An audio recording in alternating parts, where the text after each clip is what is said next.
एक बहुत ही famous question है कि oxygen haemoglobin dissociation curve sigmoid shape का क्यों होता है।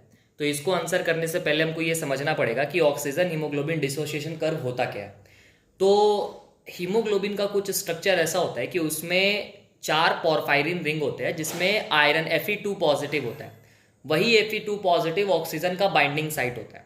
तो एक हीमोग्लोबिन में 4 पोरफायरिन रिंग होते हैं और 4 पोरफायरिन रिंग में 4 आयरन के एटम होते हैं।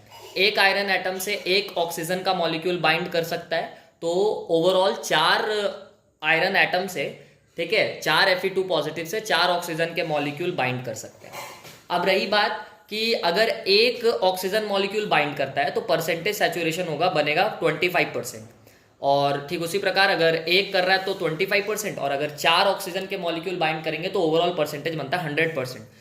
तो हीमोग्लोबिन जो है वो ऑक्सीजन मॉलिक्यूल से कितना परसेंट सैचुरेट है, इसके हिसाब से वो एक ग्राफ बनाया जाता है और ये पार्शियल प्रेशर ऑफ ऑक्सीजन पे डिपेंड करता है। पार्शियल प्रेशर ऑफ ऑक्सीजन मतलब क्या? मान लो एक कंटेनर में बहुत सारे गैस भरे हुए हैं और उस गैस में ऑक्सीजन है, अगर तो उस ऑक्सीजन का उस कंटेनर के वॉल पे कितना प्रेशर है, वही क्या कहलाएगा? पार्शियल प्रेशर ऑफ ऑक्सीजन कहलाएगा। तो ये सिग्मॉइड शेप की होता है, अब ये समझेंगे।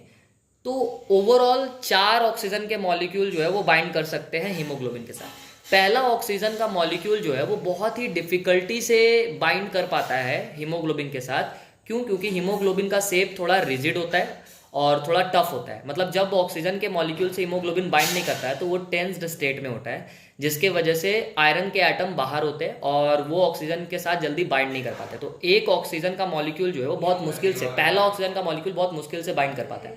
जैसे ही पहला ऑक्सीजन का मॉलिक्यूल बाइंड कर जाता है तो हीमोग्लोबिन जो है वो रिलैक्स स्टेट में चला जाता है। क्यों? क्योंकि उसका थोड़ा सा शेप चेंज हो जाता है और वो थोड़ा लूज हो जाता है, जिसकी वजह से आयरन के एटम जो है वो पोरफायरिन के अंदर आ जाते हैं। अब दूसरा, पहला ऑक्सीजन का मॉलिक्यूल जो है वो दूसरे ऑक्सीजन के मॉलिक्यूल के लिए रास्ता आसान कर दिया है ताकि वो आसानी से बाइंड कर सके। इस तरह के बाइंडिंग को हम लोग बोलते हैं कोऑपरेटिव बाइंडिंग। तो कोऑपरेटिव बाइंडिंग होने के वजह से, है ना, पहला बहुत डिफिकल्टी से बाइंड किया और वो दूसरे के लिए रास्ता आसान कर दिया।